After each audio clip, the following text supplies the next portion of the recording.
All right, this is Derek Wolfgram again for Communications 1500. I am with Dr. Brunson, a very good dear friend of mine. I've known him for about a year and a half now, something like that. But yeah, so just an amazing person. Dr. Brunson is a clinical psychologist, and he actually has his own practice and works for, helps out with Sandy. We just talked about Sandy PD, and also helps out with the critical incident stress management team. Can you tell us a little bit about that, about the critical incident stress management team that you help out on? You bet. Thanks for having me. I'm glad to be here. The critical incident team is part of the Utah Department of Health. It's a program that's staffed almost entirely by volunteers. There are mental health people like myself, psychologists. There are also licensed clinical social workers and certified counselors, mental health counselors.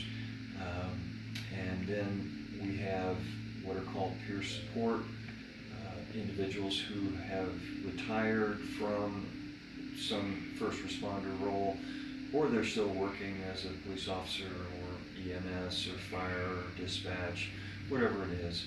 And what we do is we are called in by, say, a fire department or a police department after a critical incident where something extremely traumatic or stressful has happened. It may be an officer-involved shooting, or it could be some traumatic incident that happens on the job, and some horrible traffic accident or a child's death, for example. And so we'll go out and we'll provide basically debriefing services in a group setting where we talk about with the officers and the other first responders sort of what happened and help them to process that experience.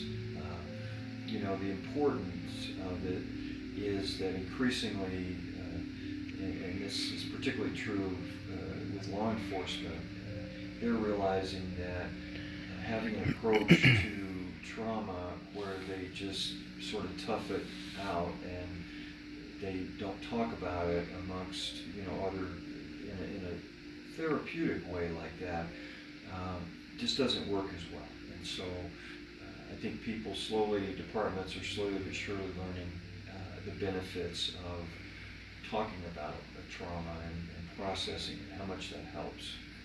Perfect. And talking, I'm actually glad that you brought that up because in talking with some of some firefighters and other police officers, they have mentioned that after a stressful event or a stressful call or detail, an incident that really affects them, that initially they will have a debrief amongst themselves, and then if they feel it necessary, then they'll go ahead and reach out to a therapist or a peer support group or something like that. So I think like you mentioned, it's a little more common, I understand, with fire departments because of the way that they are housed together, and they have kind of a kitchen area where they all meet, and so they can have an opportunity to process a critical incident, a traumatic event.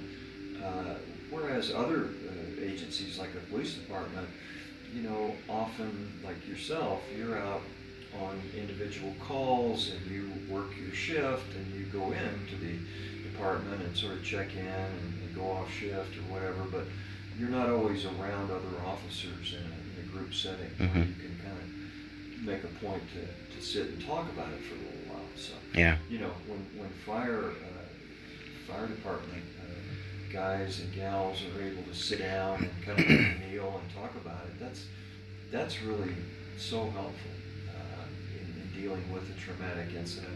And yes, if after that they feel like it was such an incident that they need some additional help, then they'll often call the critical incident team. Nice.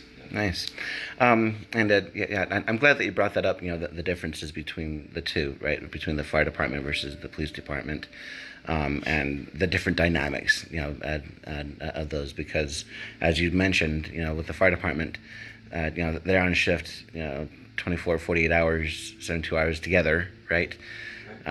Whereas with the police department, a police officer goes on shift, handles a stressful incident, and then they go home at the end of their shift, and there's really no one to talk to get those emotions out, to get that off their chest and everything. So thank you for bringing that up. Excuse me. At any time during these debriefings that you've had with the peer support group, or on this critical incident stress management team, and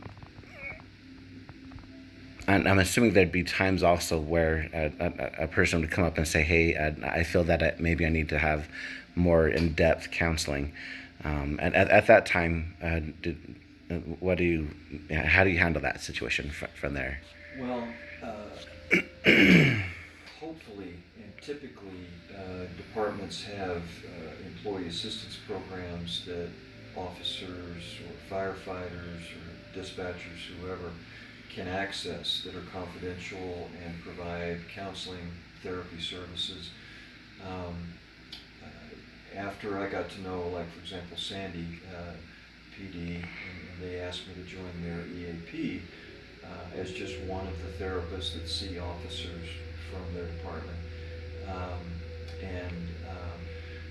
Generally, obviously, we don't go, as the mental health person doesn't go to a critical incident debriefing to find clients Mm-hmm. for their practice, yeah, right?